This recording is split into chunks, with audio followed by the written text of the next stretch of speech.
the concept of morality in Christianity, I don't think there is such thing.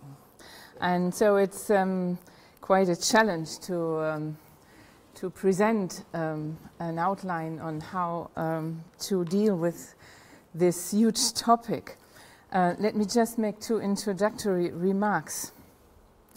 Christianity consists of a great variety of denominations and confessions with their specific history, spiritual experiences, theological traditions, and concepts of morality and ethics. To represent and cover them all in one single presentation is perfectly impossible. The following text confines itself to a more modest aim. Its perspective is bound to Western Christian tradition, its religious language and patterns of understanding, and it has a focus on the Roman Catholic tradition of theology and ethics, where I'm mostly familiar with. The second introductory remark: Christian moral claims never exist and can be understood apart from both their formative historical and cultural conditions and the influences they have gone through up to the present. They have to be read as dynamic and unfinished, as open to further interpretation and change. Therefore, what I try to present in the following minutes is only a representation of a certain status of moral traditions as I perceive them, on the one hand, and the starting point of ongoing moral reflection and decision-making on the other hand. So it's very important for me to stress this dynamic and kind of provisory character of what I can present here, because it's not a closed system what can be perceived as morality or ethical reflection on morality in Christianity. I decided to try to sketch a broader concept, how to get into this questions of morality. So I don't focus on specific meta-ethical problems, but I just try to give you an idea how I would like to develop this broad one broad conception of moral reflection in Christianity as I can perceive it. A basic premise has to be made. Research on morality in the sources of Christian traditions, which is the Bible, spiritual and theological traditions, and the practices of Christians and their communities throughout history, should start from the very basic notion that Christianity has developed moral practices and convictions, value systems and norms, theories and conceptions on the background of the gospel. The gospel of God's creative and redemptive presence in history, especially in the life, death and resurrection of Jesus Christ, forms the source and the very center of Christian identity. Morality, thus, cannot claim but a secondary, nevertheless important status as part and parcel of the human answer to God's initiative of salvation. Adequately understood, morality thus appears as a fruit that has been raised and is still being raised on the soil of the gospel. I think this is quite important. Morality is the second thing and not the first thing in Christian belief. This fundamental priority has sometimes been neglected, dismissed or corrupted in Christian traditions, as in some areas of theological thinking and pastoral practices. Such ignorance has often led to the impression of morality being at the core of Christian identity and to specific moral claims as putative key issues of belonging and believing. Morality has been and is still in danger of being misused as a source of exercising power, of threatening or even excluding people, claiming obedience to clerical authority and sketching an image of God as severe judge and punisher of the evildoers. There is, of course, an eminently positive meaning and function of morality. within the religious framework of Christianity as a dimension of doing faith. Christian faith is not a theoretical framework of truth, rights and wrongs, but in the first range consists of religious convictions, confessions, nourished by the biblical narrative of God's way with his people and with humanity, that provide resources of meaning and tend to become practical in the life of the faithful and their surroundings. Therefore, it cannot be lived apart from, but is deeply entangled with real life and the ambivalences of the social realities. This basic theological notion forms the horizon of morality in Christianity, which is that, first and foremost, it is a practical witness of faith. Biblical witness clearly shows the close connection between worship and social practice. There is no true worship apart from striving for the integrity of social relationships and interaction. So I come to the dealing with biblical foundations and motives in Christian morality and ethics. Especially in my tradition, in Catholic tradition, it is not the standard way of starting reflection on morality. But I think it's very important, at least when I try not to be only in a confessionalistic way on my way to reflect morality. So I want to start with biblical foundations and can only very shortly introduce it here. An inquiry in the field of the scriptural traditions of the Old and the New Testaments as the whole of the Christian Bible needs to be explicitly attentive to the risk of missing the heart of the narratives by investing an only too narrow interest in morality, instead of following the genuine narrative dynamic of the Bible. I make the case that the key to grasping the moral potential of biblical scriptures as sources of Christian identity is to follow the golden threads woven into the scriptural texture from the beginning to the end of the Bible in a complex, exegetically informed synchronic reading. Thus, the reader will find out some core concepts which are of the utmost importance for the shape of morality within the framework of biblical faith. A fruitful approach to biblical ethics will first try to find out the logic of God's presence and action as presented in the biblical narration. By engaging in a strictly theological inquiry, namely to identify the shape of God's way of acting and interacting with humanity, the biblical traces of morality will reveal themselves as a fruit of the gospel. Therefore, in this section on biblical ethics, I will pick up major biblical topics with their impact on morality in Christianity. And I think of sketching some lines of meaning within the biblical traditions, from Exodus, liberation, and building a community of faith as the first line, proceeding with love, mercy, justice as a second line of meaning, prophecy as a certain mode of critique, which seems to me very important for a modern understanding of morality and ethics, incarnation of Jesus Christ as a specific approach to human existence, to the a summarizing notion of the overall dynamic from death to life. And I will only go very shortly to this last line. In the overall question of what power reigns human life and the whole creation, I see a kind of common denominator of biblical lines of meaning which are relevant for ethics and morality. Throughout the Bible, from Genesis to Apocalypse, the golden thread of a struggle performed between the destructive powers of darkness, death, enslavement, subordination, violence, and domination on the one hand, and the enlightening, life-giving, liberating, and recognizing power of God on the other hand, is to be identified.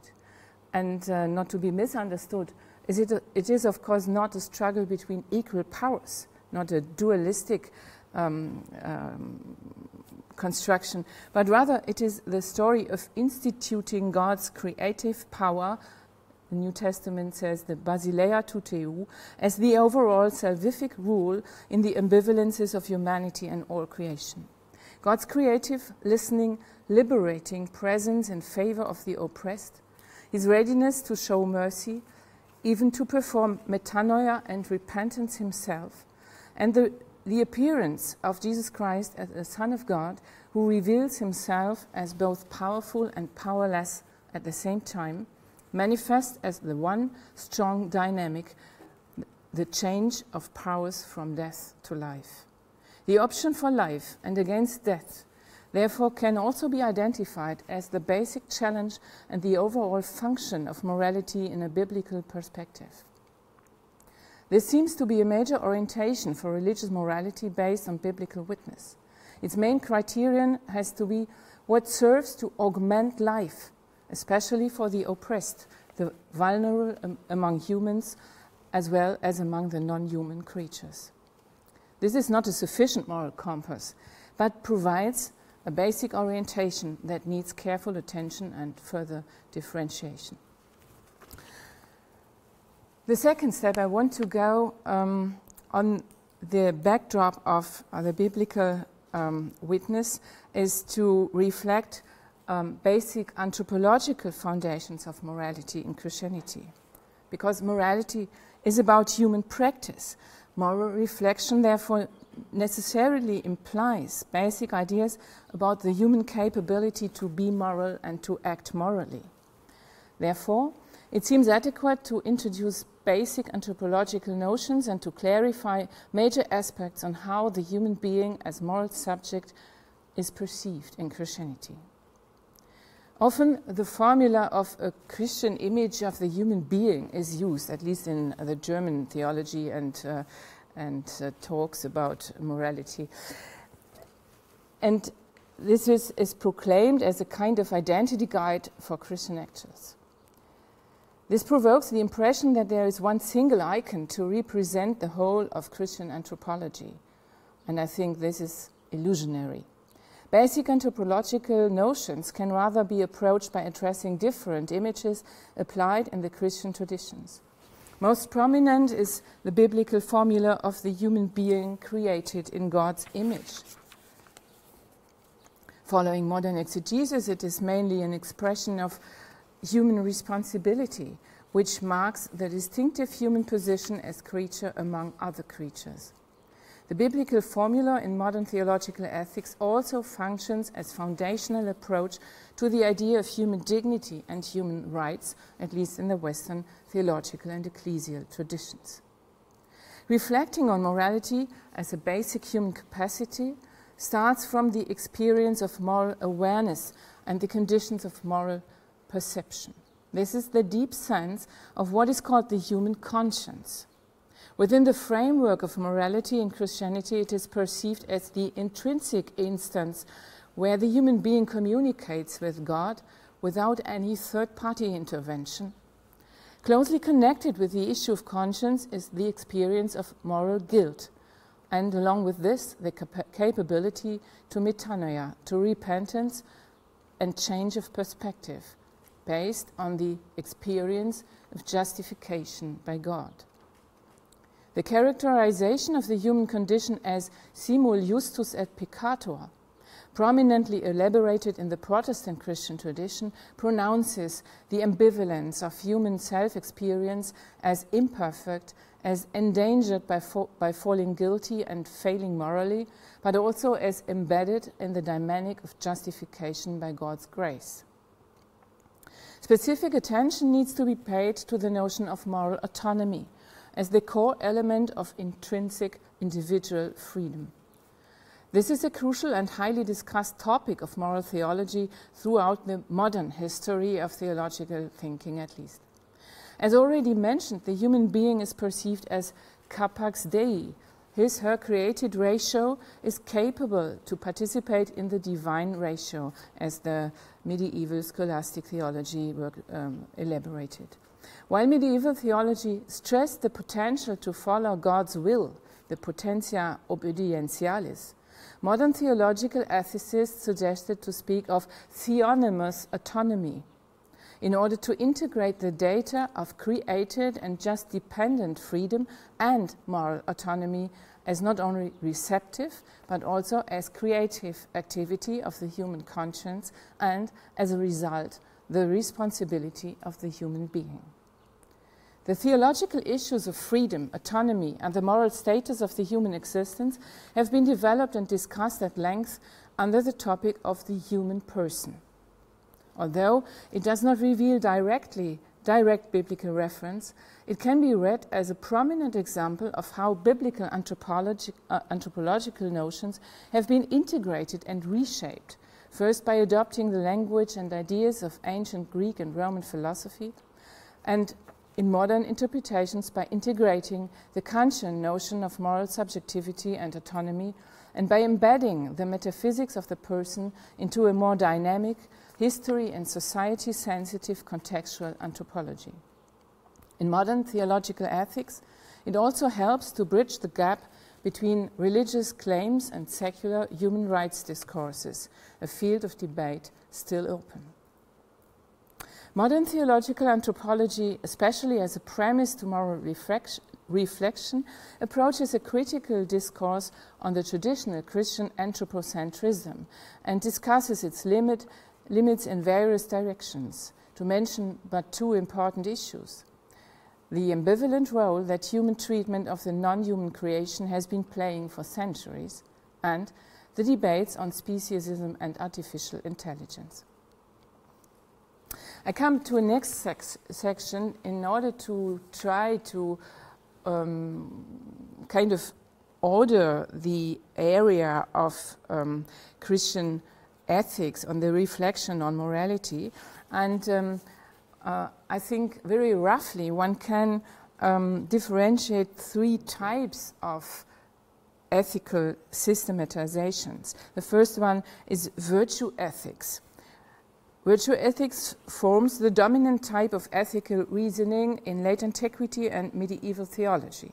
It emerged on the one hand from the pagan tradition of the cardinal virtues, justice, prudence, fortitude, moderation, as the most prominent, as I can see, and on the other hand from the biblically grounded theological virtues, faith, love, hope.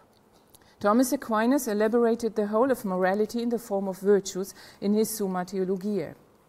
Up to the modern theological reflection, virtue ethics has played and is playing an important role. I do not want to go deeper in this here, but I will elaborate it more in a more differentiated way in the chapter. Beginning with medieval scholastic theology, another type is coming up, a type of normative ethics, which has become more and more common throughout tradition. Its biblical prototype is the Decalogue. This is of great importance for the shape of a genuine theological model of normative ethics, since it provides a specific hermeneutical framing wherein the normative quest is embedded in a theological sense, system of meaning, the priority of the soteriological message over the ethical claim, as has been reflected shortly above. Yeah? The Lord revealing himself as the liberator, and then only coming the commands. Scholastic theology formed the ground for an elaborated, later sometimes over-systematized normative discourse on Christian morality. On this ground, the most influential theological tradition on natural law has been developed. Driven by the crisis of the early modern Christianity, morality under the roof of the Church focused more and more on pastoral needs, namely on the sacramental exercise of penance.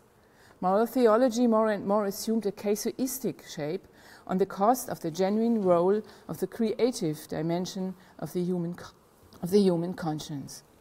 Whereas the Decalogue up to modern times has served as pattern to systematize moral insights, under the casuistic premise, it was used in a kind of shortcut version as manual for the Christian user, namely for the examination of the conscience, a bad conscience mostly.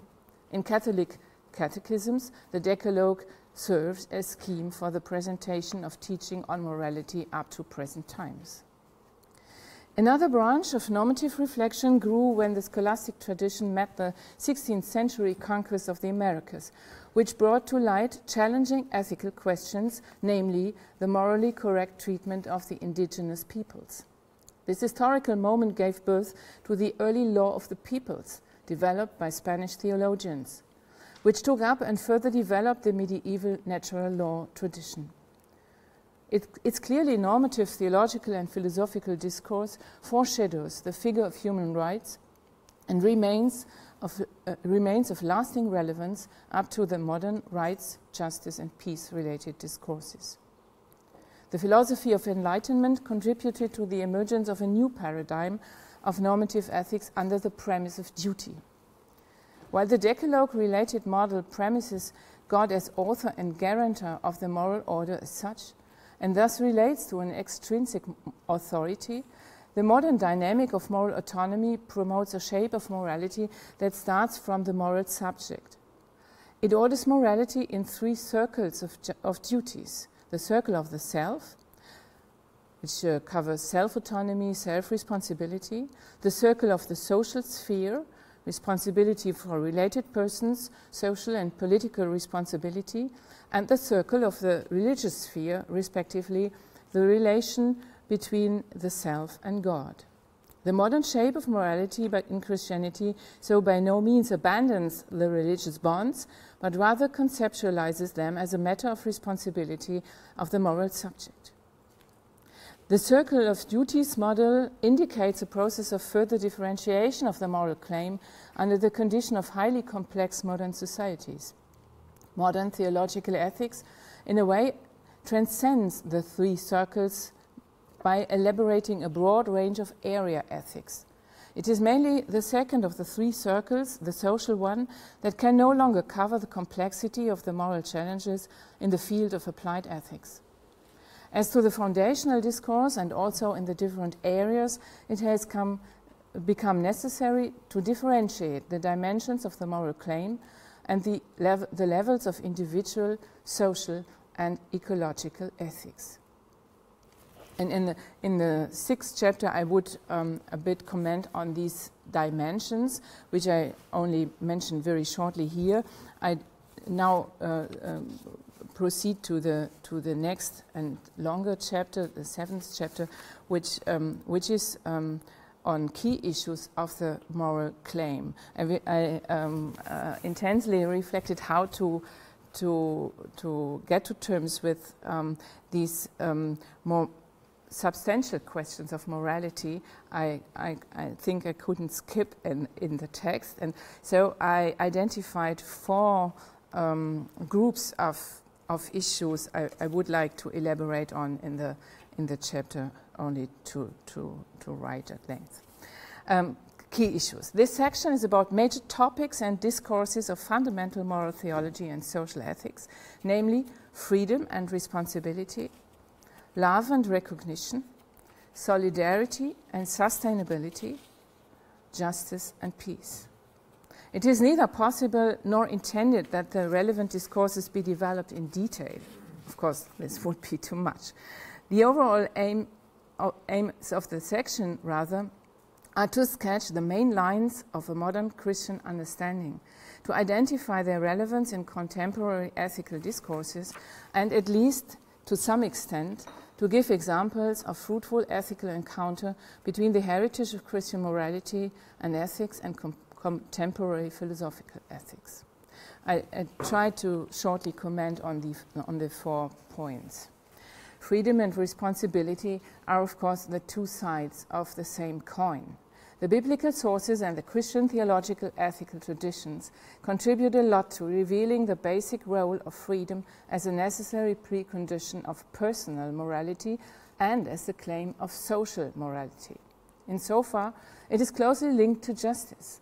Intrinsic freedom as a personal status tends to be lived out in the social community and in society. No claim to morality can be addressed unless its receiver is estimated as intrinsically free to answer to this claim. And this leads to responsibility as a specific modern ethical and legal concept that perceives morality as an interactive process with the subject position of the human actor at its center.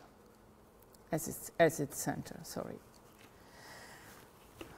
The second topic is love and recognition. It could be sufficient to speak about love, but I think if I want to relate the theological discussions also to modern philosophical discourse, it is a chance to combine the theological notions of love with the topic of recognition. The biblical commandment of love serves as the main reference when the moral implication of piety or devotion to God is at stake. Jesus himself identifies the complex commandment of love as the center of biblical morality.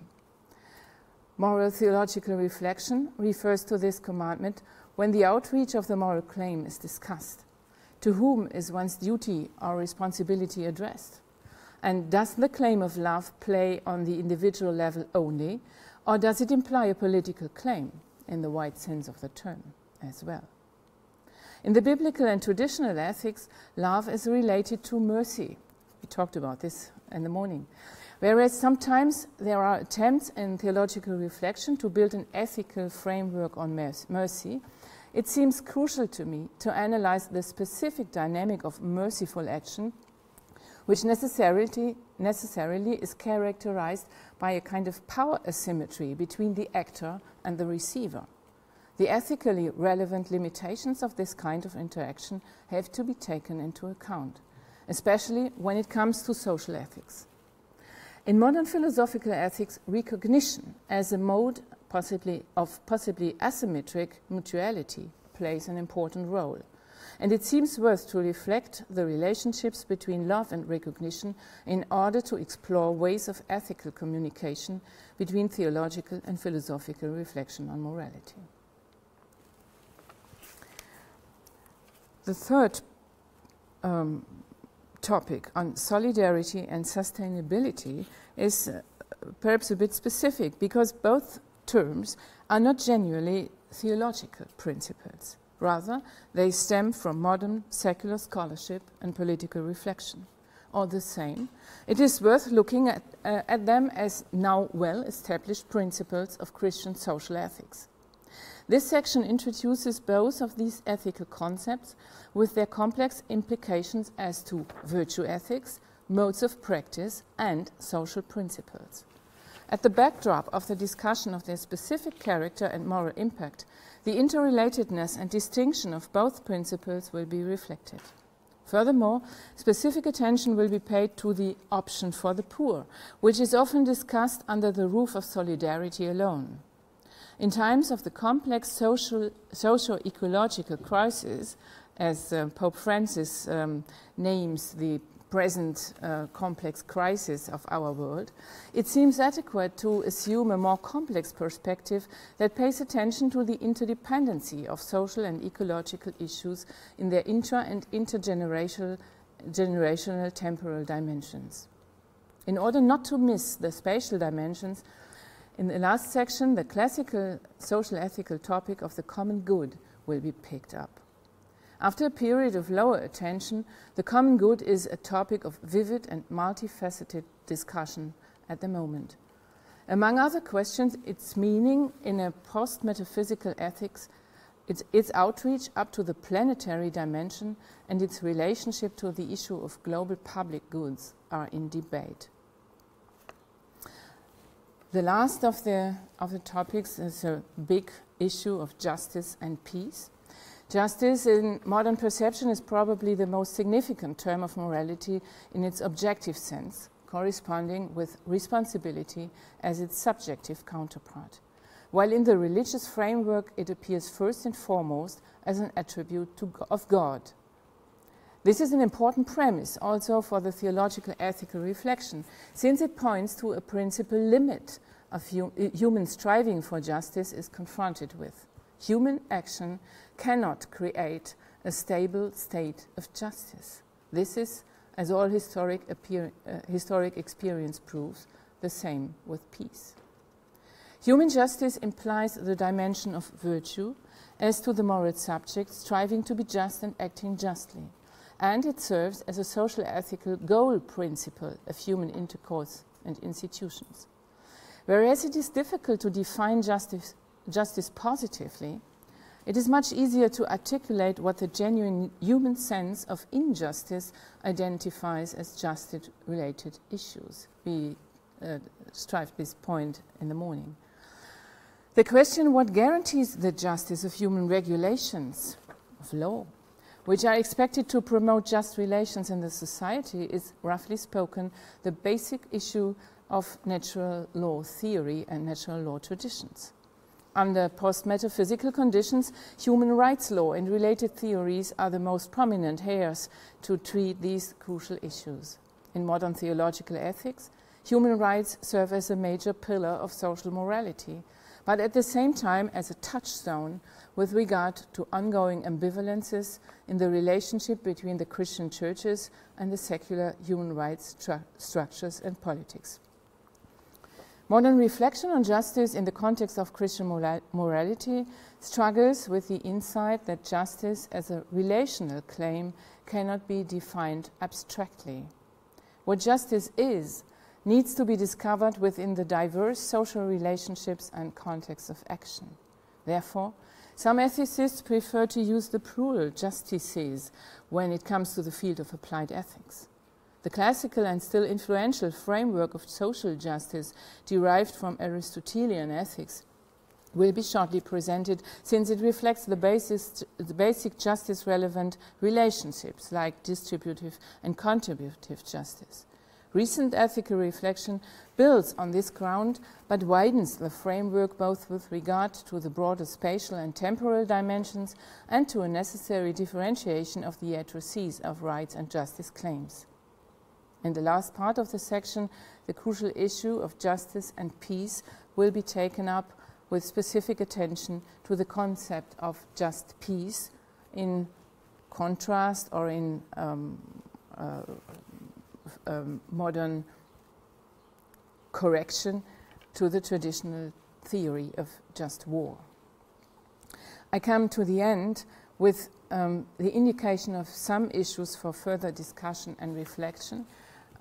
We have spoken about some of them earlier in this conference. The last section of the chapter is reserved to selected meta-ethical and hermeneutical issues of principal relevance in the framework of modern theological ethics, which deserve and partly already receive specific scrutiny. The first is the issue of particular religious morality and the claim of universalist ethics, what Alan in his paper broadly elaborated.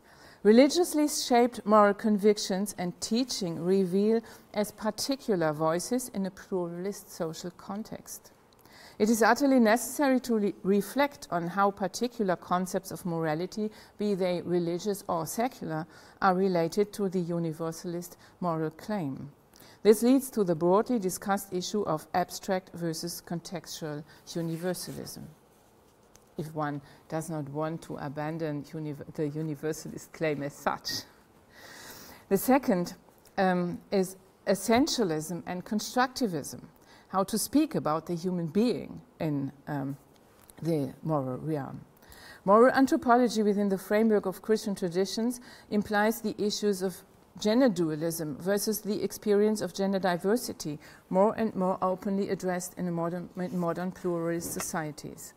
The debate on how the biblical notion of the human created male and female relates to the discovery of a plurality of sexes and genders shall be picked up on the background of the broader discussion on diversity, feminist and queer influences within Christian theology and ethics.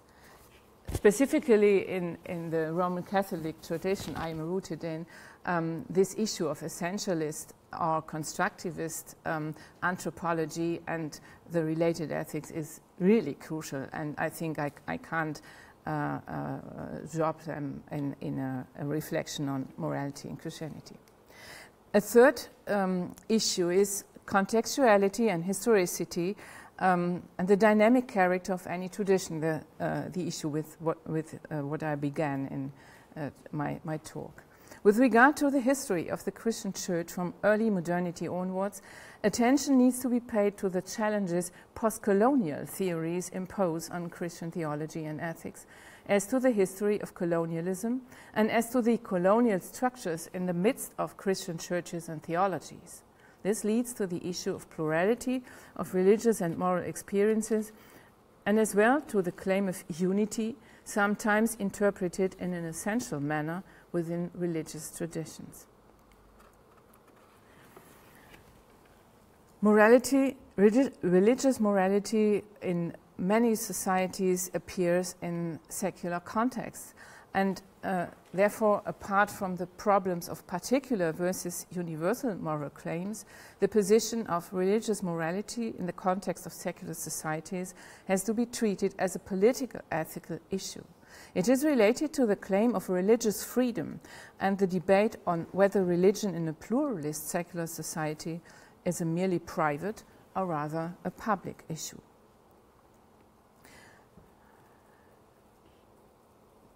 And last, the distinction of morality along the lines of religious convictions and identities as of the specific moral teachings of religious denominations provokes the question of how much the differing religious belief systems influence the human sense of morality and how these belief systems reign moral convictions and norm systems. On the backdrop of the studies that will be assembled in the planned book, it might be possible to discuss the issue at least with regard to some selected moral issues. This is a question I just left open for myself now in order to receive what is at stake at our conference. Thank you so much.